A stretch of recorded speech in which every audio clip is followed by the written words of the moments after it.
Off the plane and what we started doing, young man.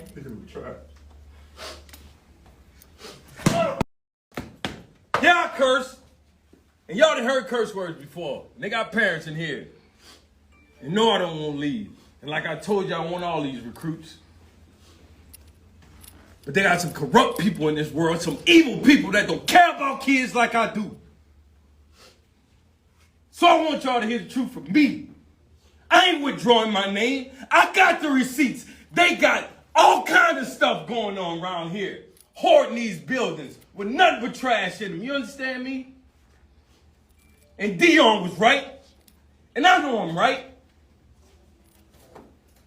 And they got some people in here who be snitching to their ass. NFL Hall of Famer Ed Reed, who agreed in principle to take the job at Bethune-Cookman and HBCU, gave a goodbye speech. He streamed it on Instagram Live and was joined by a coach who knows the inner workings of HBCUs that recently took a bigger coaching job in the NCAA. And I know your heart. I know everything that's going on inside of you. You know, I know you like a book.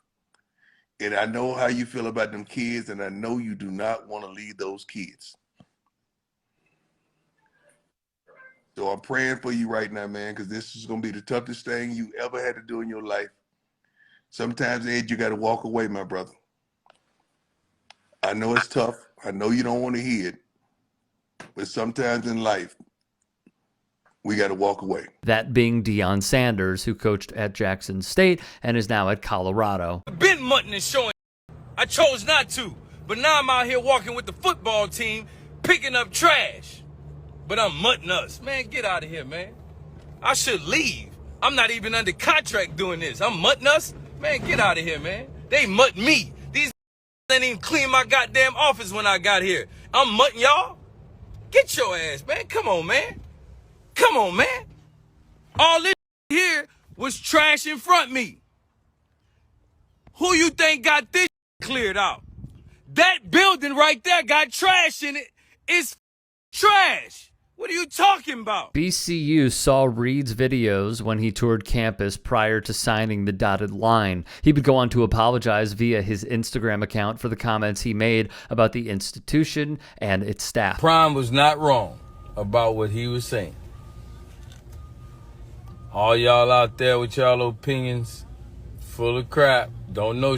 I've been here for a week and a half. I've been here for a week and a half and have done more than people that have been here in freaking years. And I'm not even hired yet. Damn shame. I holler. Want change around here? You saw the front of the building. Terrible. This the back of the building. They working on the front of the building. This the same people said, we gonna help you build what you want. How I'm gonna believe you, man? We gonna ride through the fence that they ain't fixed the fence. We about to ride through this fence. Bro, we riding through the fence.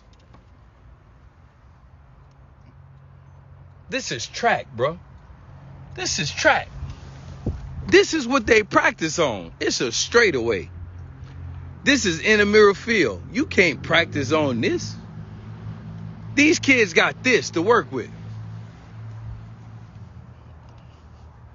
Trash. Yeah, I'm showing it. At this point, I got to show this. I'm not even the head coach. Congratulations. Man, I should go my ass home. I said I should. I ain't. Clearly, though, the administration at BCU despised seeing Reed's posts. Now, when Reed was hired, Shannon Sharp, who went to Savannah State and HBCU, was excited to see what would transpire, as were many. After Bethune-Cookman let Reed go, Roland Martin had some thoughts as well. You got to ask yourself the question, okay, you are mad at Ed Reed for his comments. Here's the question. Was he speaking the truth about trash on the campus? It's either yes or no. Do you have staff who actually does that? It's yes or no. He said my office wasn't even clean. This is a very basic question. Were the coaches' offices clean before he arrived? And if the coaches' offices were not clean before he arrived, why not? You now got to start asking yourself the question, what about the team's conditions? The locker rooms. I've heard complaints from other universities where teams are washing their own clothes. Why? You got to begin to ask these questions. See, what we have to stop doing as black folks, we've got to stop being so defensive about our black institutions and begin to ask the questions, are these things right and how do you fix them? Quick backstory, Reed, who is in Canton, 5-time All-Pro, won the Super Bowl with the Baltimore Ravens. He has cred, all right? Entered an agreement in principle to be the school's 16th head football coach. That was after their previous one, Terry Sims, went 2-9 the previous season and had an overall record of 38-39. Even with their record, though, the schedule was difficult because of Hurricane Ian. The program had to play most of its games on the road because of the hurricane's impact. Former NBA player Reggie Theus, who played in the league from 78 to 91, has been the athletic director at BCU since being named to the title in July of 2021. He was just recently nominated for the NBA's Hall of Fame. After Reed's criticisms, NBC Boston would report the university would decline to ratify Reed's contract and won't make good on the agreement we had in principle, which had provisions and resources best needed to support the student athletes. That's per Reed's foundation. Reggie Theus would say he's looking to hire someone who can ensure that we not only build a championship culture on the field, but also aspire to academic excellence and career achievements off the field. An emotional Ed Reed would go on to say, we've been around here trying to change things. My vision for change, probably moving too fast for a lot of people. I'm not withdrawing my name as they said. They don't want me here. They do not want me here because I tell the truth. Reed also mentioned Theus, who serves as men's basketball coach as well as AD of the school, who allegedly told Reed to withdraw his name from consideration, and that an email read aloud by a member of Reed's support staff reflected that. ESPN's Bomani Jones would say this on his show, The Right Time with Bomani Jones. I don't blame Ed Reed if he got there and was like, yo, what the hell is going on here? But this is the job. Like, this is what it is. And if you don't want to do it, I don't blame you for not wanting to do it because it's a pretty significant undertaking. If you don't want to do it, I don't blame you for not wanting to do it. What I do blame him for is that he gets in and the first thing that he wants to talk about is changing the broken or their broken mentalities at HBCUs. And that's what the problem is. And I'm like, dog, you just got there. Like, you didn't go to one. You just got here. How do you know this? Right? Is it because Dion says something and then you got to this place and you feel kind of similar to Dion, and so now you decided that this is an across the board situation?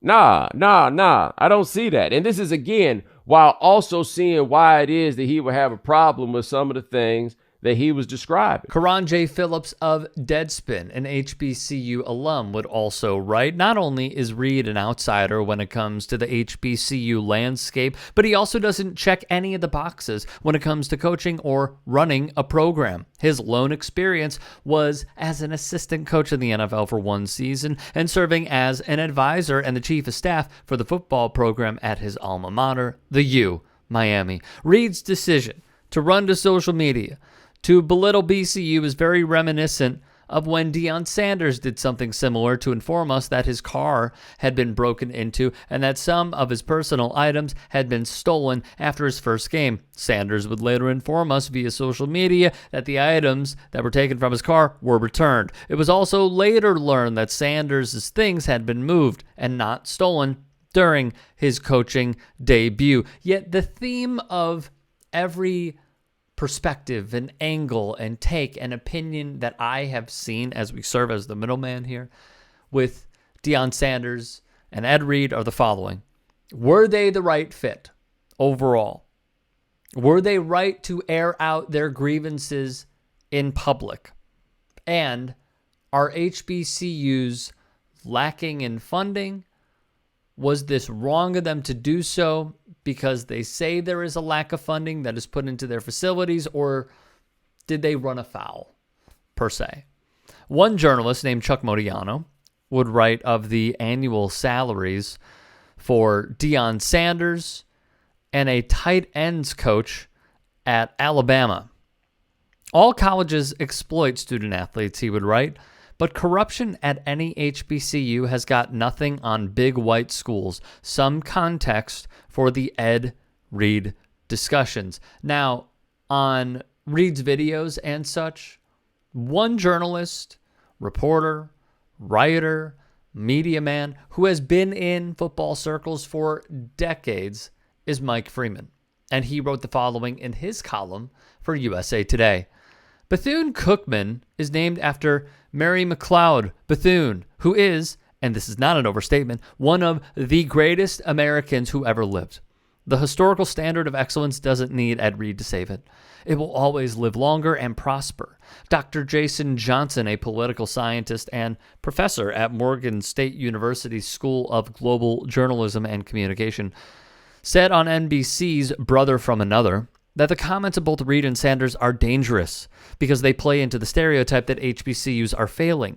This isn't to say HBCUs don't have problems. They do. Reed, however, makes it seem like HBCUs are about to fall off a cliff when that simply is not the case. Reed has had many great moments. He will likely have many more. This was not one of them.